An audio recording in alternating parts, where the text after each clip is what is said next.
The Muskegon Lumberjacks are playoff bound. They secured a berth with a win over Bloomington on Friday, but the race not quite over. The Lumberjacks still have an opportunity to snag the #2 spot in the Eastern Conference and secure home ice advantage in the first round. You can see the Chicago Steel have already clinched the division. Muskegon and Dubuque, though, going down to the wire. This morning, I caught up with head coach John LaFontaine to check in on how the season is going and much more. Friday night, Muskegon Lumberjacks clinch a spot in the Clark Cup playoffs. First time for the Lumberjacks since the 2014-2015 season when they made it to the Clark Cup finals. Right. What's it like to guide this team to the postseason in your first year as the head coach? Wow, it's a tough league. It's there's a lot of parity. There's no nights off. Your team. You can understand now why kids go from here to college and have good careers in college, and they can go on and play pro. You have to be at your best every night, and we've got a bunch of warriors in that locker room down there, and the right leaders, the right returners that help bring the new players in and give them credit. That's what it takes, is the leadership in that locker room. You're a Pontiac, Michigan native. What's it like? Waterford, but it's all right. Nobody knows where Waterford's at, so I've said Pontiac my whole life. So. You know where the Silverdome's at? Yeah. Close to the Silverdome. What's it like for you to be able to kind of, in a sense, come home and coach a team kind of right in your backyard? It's been great. So I grew up on the other side of the state, but my Uncle Fred and his family lived on this side, and so we would get a tease. We'd get to come over for a wedding in Holland.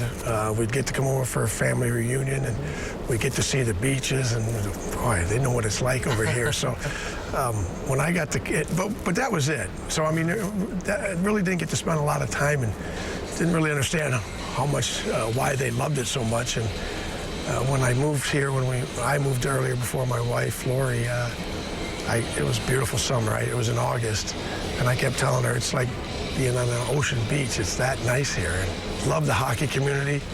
Love talking old school hockey with some of the fans and some of the players that have been around since 1960 that know the game. It's fun talking to them. There's a lot of people that know the game here and appreciate hockey played the right way. And we're coming in with junior hockey, so a lot of them were used to pro hockey.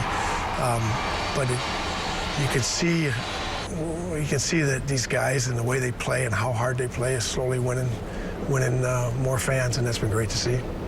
A lot of college kids, a lot of young guys play in the USHL, so there's a lot of moving parts year to year. Yes. Is the excitement since you've arrived, do you feel in this area and the West Michigan community maybe amped up a little bit with the success that the Lumberjacks have had and some of the names that have made their name here this year? Yeah, our attendance has gone up, and it's been great to see that. And you've got an exciting young player like Andrei Svechnikov, and that has really garnered some excitement, enthusiasm. With his brother playing half an hour away with the Griffins, and him being as impactful in his first year is rare. He's practically the youngest. I think he's the second or third youngest in the league. And so that's generated some interest. And the fact that you've got these kids committed to the North Dakotas and Michigan States and Michigan's, Miami of Ohio, and the thing we need now is another Justin Abdicator, right? And Justin put Mona Shores on the map, and